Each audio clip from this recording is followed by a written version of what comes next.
പരിശുദ്ധ പരമ ദിവ്യകാരുണ്യത്തിന് എന്നേരവും ആരാധനയും സ്തുതിയും പുകഴ്ചയും ഉണ്ടായിരിക്കട്ടെ. പരിശുദ്ധ പരമ ദിവ്യകാരുണ്യത്തിന് എന്നേരവും ആരാധനയും സ്തുതിയും പുകഴ്ചയും ഉണ്ടായിരിക്കട്ടെ. പരിശുദ്ധ പരമ ദിവ്യകാരുണ്യത്തിന് എന്നേരവും ആരാധനയും സ്തുതിയും പുകഴ്ചയും ഉണ്ടായിരിക്കട്ടെ. അച്ഛാ, പുതിയ വീട് പണിയുമ്പോൾ ഒരു പ്രാർത്ഥനാമുറി കൂടി പണിയണമെന്ന് അവരോട് നിർബന്ധം പറയണമെന്ന് നിരന്തരം ഓർമ്മിപ്പിക്കുന്ന ഒരു സിസ്റ്ററുണ്ട്. ഒരു പുതിയ വീട് പണിയുമ്പോൾ ഒരു പ്രാർത്ഥനാമുറി കൂടെ ഉണ്ടാവണമെന്ന് അവരോട് നിർബന്ധം പറയണമെന്ന്.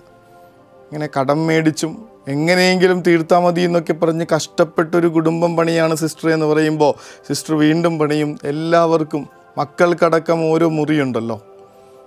അപ്പോൾ ഒരു കുഞ്ഞു പ്രാർത്ഥനാമുറി പണിയാനാണോ പ്രയാസം? ശരിയായിരിക്കാം. സിസ്റ്റർ പറയണതിന് വലിയൊരു കാര്യം ഇന്നത്തെ സുവിശേഷത്തിൽ നമ്മൾ കാണുന്നുണ്ട്. നിങ്ങൾ പ്രാർത്ഥിക്കുമ്പോൾ കഥകടച്ച് പ്രാർത്ഥിക്കാനിരിക്കുക. രഹസ്യങ്ങൾ അറിയുന്ന പിതാവ്, രഹസ്യങ്ങൾ അറിയുന്ന പിതാവ്. നമുക്കിങ്ങനെ ഒരു സ്പേസ് ഇല്ല എന്നുള്ളത് സത്യമാണ്. കുടുംബത്തിൻ്റെ ഉള്ളിൽ പേഴ്സണൽ പ്രയറിന് വേണ്ടിയിട്ടുള്ള ഒരു ഇടമില്ല എന്നുള്ളത് സത്യമാണ്. പലപ്പോഴും മുട്ടിന്മേൽ നിൽക്കുന്നവരെ നോക്കി കുടുംബത്തിലുള്ള മറ്റുള്ളവരെല്ലാവരും ചേർന്ന് കളിയാക്കുന്നിടങ്ങളായി നമ്മുടെ കുടുംബങ്ങൾ മാറുന്നുണ്ട്. അമ്മമാരോട് ചോദിച്ചു നോക്ക്, എപ്പോഴെങ്കിലും ഏതെങ്കിലും നേരത്ത് സങ്കടത്തിൻ്റെ അങ്ങേയറ്റത്ത് അവരൊന്ന് മുട്ടിന്മേൽ നിന്ന് തിരുഹൃദയ നടയിൽ നിന്നാൽ മക്കളടക്കം കളിയാക്കാറില്ലേ? നമ്മുടെ കുടുംബത്തിനൊരു പ്രാർത്ഥനാമുറി വേണം. നേരത്തെയൊക്കെ കണ്ടിട്ടുണ്ട് നമ്മുടെ കാരണവന്മാർ. അതൊക്കെ കണ്ടിട്ടാണ് മുട്ടിന്മേൽ നിന്ന് പ്രാർത്ഥിക്കുന്നതിൻ്റെ ബലമെന്താണെന്ന് നമ്മൾ മനസ്സിലാക്കിയിട്ടുള്ളത്. എല്ലാവരും ഉറങ്ങിക്കിടക്കുന്ന പാതിരാത്രിയിൽ എഴുന്നേറ്റ് നിന്ന് തിരുഹൃദയത്തെ നോക്കി പ്രാർത്ഥിക്കുന്ന അപ്പനെ അമ്മയൊക്കെ കണ്ടിട്ടുണ്ടല്ലോ നമ്മളൊക്കെ എഴുന്നേൽക്കുന്നതിന് മുൻപ് നേരത്തെ വെളുപ്പിനെ എഴുന്നേറ്റ് ഈ തിരുഹൃദയ നടയിൽ ഒരു തിരിതെളിച്ച് പ്രാർത്ഥിക്കുന്ന കാരണവന്മാരെ കണ്ടിട്ടുണ്ടല്ലോ നമ്മൾ. അവരുടെ പ്രാർത്ഥനകളുടെ ബലമാണ് നമ്മുടെ കുടുംബങ്ങളുടെ ബലം. അതൊന്ന് കണ്ടിന്യൂ ചെയ്യാൻ വേണ്ടി മാത്രമാണ് സിസ്റ്റർ പറയണതിൽ കാര്യമുണ്ടെന്ന് പറയണതിൻ്റെ കാര്യം ഇതാണ്. ഒരു പ്രാർത്ഥനാമുറിയുടെ ആവശ്യമുണ്ട്. കൊച്ചു ദൃശ്യപുണ്യവതി പറയുന്നുണ്ട്, ഞാൻ എൻ്റെ അപ്പനെ ഓർക്കുമ്പോൾ മുട്ടിന്മേൽ നിന്ന് കരങ്ങൾ വിരിച്ച് പ്രാർത്ഥിക്കുന്ന പ്രകാശം നിറഞ്ഞൊരു മനുഷ്യനെയാണ് എനിക്ക് ഓർമ്മ വരണേന്ന്. കരങ്ങൾ കൂപ്പി കരങ്ങൾ വിരിച്ച് മുട്ടിന്മേൽ നിന്ന് പ്രാർത്ഥിക്കുന്ന പ്രകാശമുള്ളൊരു മനുഷ്യൻ.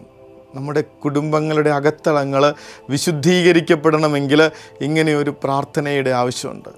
രഹസ്യങ്ങൾ അറിയുന്ന പിതാവ്. എല്ലാം ഭംഗിയായിട്ട് നടക്കുന്നൊരു കുടുംബം എന്നാണ് പുറത്തുള്ളവരെല്ലാവരും വിചാരിച്ചുകൊണ്ടിരിക്കണേ. ഒരു പ്രശ്നങ്ങളുമില്ല, ഒരു ബുദ്ധിമുട്ടുകളുമില്ല. പക്ഷേ നമ്മുടെ ഉള്ളിൽ വിശുദ്ധീകരിക്കപ്പെടേണ്ട, ഒന്ന് സൗഖ്യമാക്കപ്പെടേണ്ട, മുറിവുണക്കപ്പെടേണ്ട എത്രയോ കാര്യങ്ങളുണ്ടെന്ന് നമുക്ക് മാത്രമല്ലേ അറിയുള്ളൂ.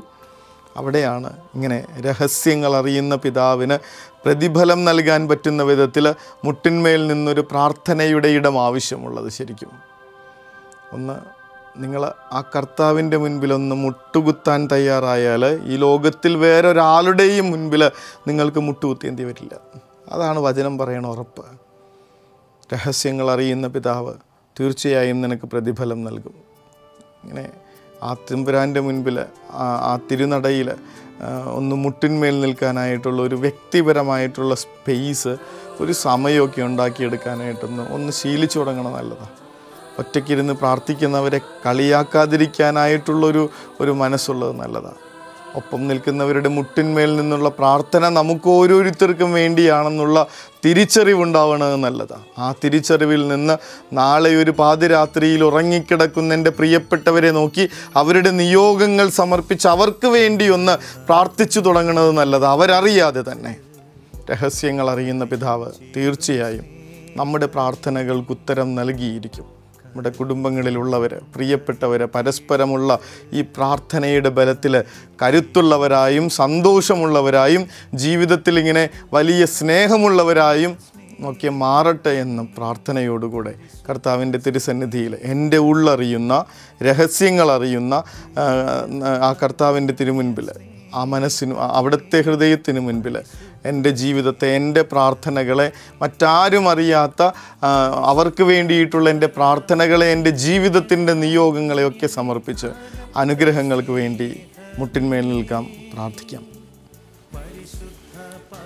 പരിശുദ്ധ പരമ ദിവ്യകാരുണ്യത്തിന് എന്നേരവും ആരാധനയും സ്തുതിയും പുകഴ്ചയും ഉണ്ടായിരിക്കട്ടെ.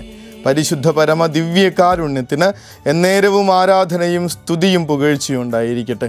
പരിശുദ്ധ പരമ ദിവ്യകാരുണ്യത്തിന് എന്നേരവും ആരാധനയും സ്തുതിയും പുകഴ്ചയും ഉണ്ടായിരിക്കട്ടെ. പ്രത്യേകിച്ചൊരു മുറി വേണമെന്നില്ല. അടുക്കളയൊരിടമാകാം, പ്രാർത്ഥനാമുറിയൊരിടമാകാം, ഇടനാഴികളൊരിടമാകാം. പ്രാർത്ഥിക്കാൻ ആഗ്രഹമുള്ളവർക്ക്, അത് മറ്റാരും കാണാതെ പ്രാർത്ഥിക്കണമെന്ന് ആഗ്രഹമുള്ളവർക്ക് നമ്മുടെ കുടുംബത്തിൽ തന്നെ സ്പേസ് ഉണ്ട്, സമയമുണ്ട്, മനസ്സുണ്ടായാൽ മാത്രം മതി. ആ പ്രാർത്ഥന വചനം പറയുന്ന ഉറപ്പാണ്.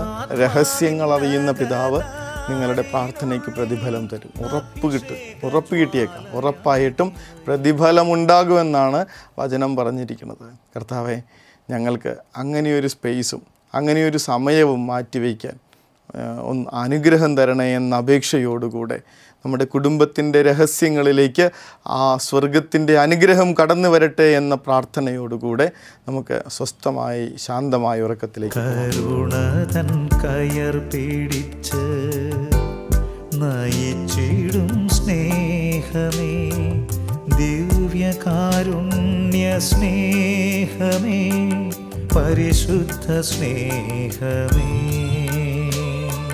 പരിശുദ്ധ പരമദിവ്യകാരുണ്യമേ, അനന്ത സ്നേഹമേ,